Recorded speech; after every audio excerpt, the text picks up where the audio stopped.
Again, I dig that.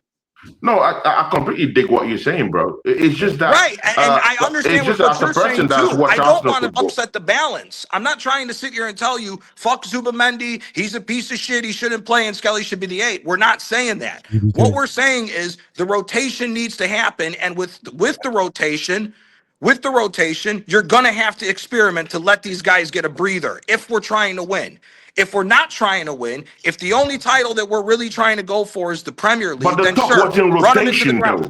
BBK wasn't. I get what you're saying, but BBK wasn't alluding to rotation. BBK was alluding to he's ready to play. That's why you said the minutes are available for him to try to get bro. BBK is saying something different. You saying something. I completely understand what you're saying. Yeah, we should. If talking in terms of rotational policy, I completely agree to that because we already have knackered players in that midfield. Completely agree Tony, to that. Remember, that's BBK what he said. Was like, no, he should get into that number 8 position straight away.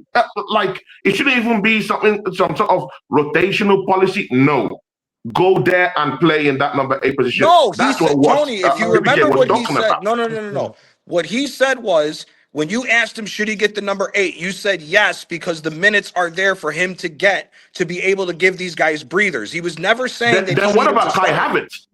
Bro, we're talking about experience number 8. Okay, good. Someone who's played number 8 Havertz in our isn't a team. number 8, brother. You know that. He's a 10.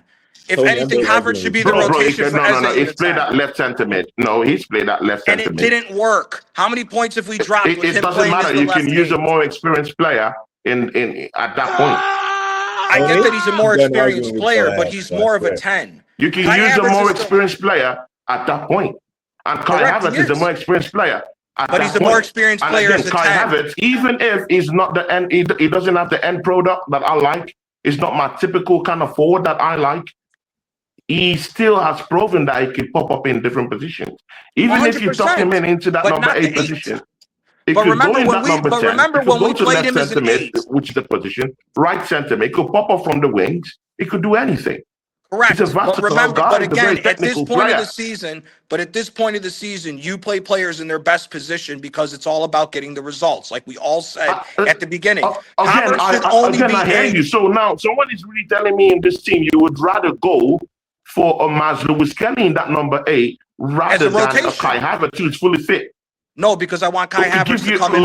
Who could give you lots of things? Because I want Kai Havertz who could give you lots of things technically in that team than Lewis Kelly. But here's part of the problem with that. Havertz is better at a 10 than he is an 8. We saw when we first got Havertz and we tried to put him in the 8 that we dropped points because he wasn't up to the task in the midfield in that position. Havertz has gotten 2 big money moves based on the fact that he was a good number 10 in Germany. They misused him at Chelsea. They tried playing him at 10, was spotty. We brought him over here. We tried him in the 8, and it didn't work. That's why Rice got put into the 8 when we bought him, when Thomas Partey was still the number 6. He lost his spot at the 8. He should be the backup 10. Eze should be the number 10. He should be the backup 10. Odegaard, if you want to make the argument that Odegaard could be the rotationary 8 because the way he's playing fits that role better, I hear it. But Havertz is a 10. You want him closer up the pitch to the striker. That's what he's always been good at. Even and from that number 8 position, he could still be in that number 10. Yes, but if we're having the problems in the midfield with the defense, that's where he moves around. He does move, but he leaves us open defensively. Exactly with what you said.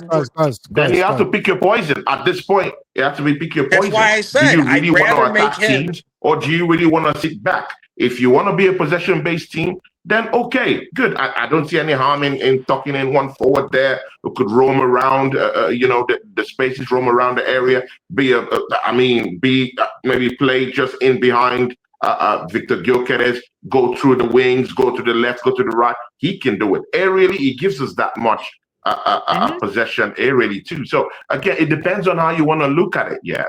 Or do you want us to be more defensive? Then maybe I can hear that. Defensively, okay, good. There's no need because he'll be a -1 kind of player defensively. But again, if you play in high octane football, you don't